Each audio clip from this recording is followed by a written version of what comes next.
Comment canaliser son chiot quand on fait de l'éducation? C'est la question qui a été le plus likée dans les défis de l'été.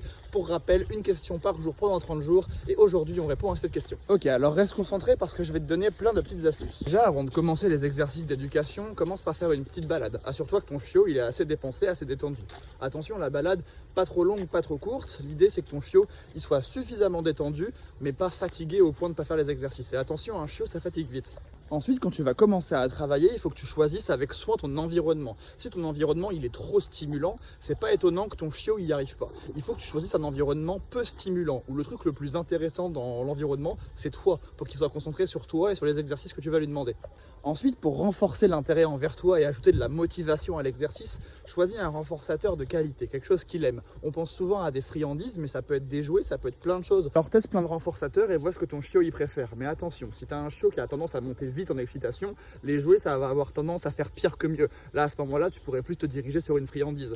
Et au contraire, si tu as un chiot qui gère plutôt bien, pardon, je vais te casser la gueule, les autocontrôles, et ben là tu peux y aller avec un jouet. Ok, maintenant si tu as bien fait attention à tout ce qu'on vient de dire et que ton chiot il y arrive quand même pas, qu'il est quand même trop dissipé, trop excité, c'est que à mon avis tu lui demandes quelque chose de trop difficile. En fait, pour que ton chiot il ait envie d'apprendre et qu'il ait envie de faire ce que tu lui demandes, il faut au début que ce soit facile. Il faut presque que ce soit trop facile pour lui donner envie. Va pas trop vite, la difficulté elle va venir au fur et à mesure.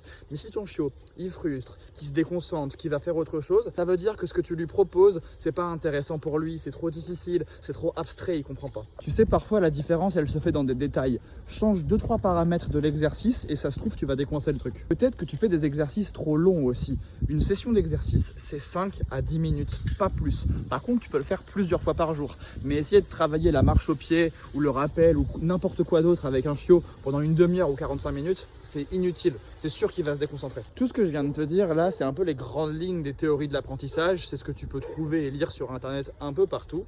Il y a une petite nuance que j'aimerais apporter, qu'on ne lit pas tout le temps et pourtant c'est très important. Il y a des chiens, des chiots qui vont être très bons dans les mises en situation, dans le fait de faire des exercices.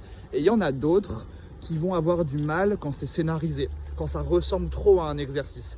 Et ces chiens-là, vous avez plutôt intérêt à essayer de les travailler dans la vraie vie, avec moins de mise en situation et plutôt en travaillant avec ce qui vous arrive dans le quotidien. C'est souvent moins évident, c'est moins facile parce qu'on a plus de mal à gérer l'environnement, parce qu'on ne peut pas travailler autant qu'on aimerait et qu'il faut s'adapter à ce qui nous arrive, mais il faut considérer ça, il faut considérer qu'il y a des chiens, il y a des chiots qui sont moins faits pour travailler sur des répétitions, sur des boucles, sur des exercices et qui vont, je dirais, mieux comprendre la pertinence de ce qu'on leur demande si on l'applique en situation réelle.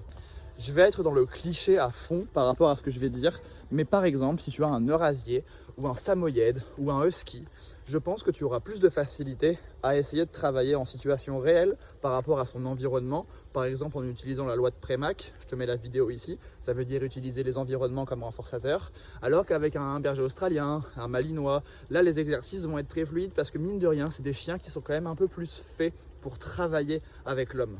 Et oui, il n'y a pas une question de moins intelligent ou plus intelligent, il n'y a pas un chien plus intelligent qu'un autre, c'est juste qu'il ne faut pas aborder l'apprentissage et les exercices de la même façon, en fonction des races et aussi évidemment en fonction des individus. Allez, à très vite.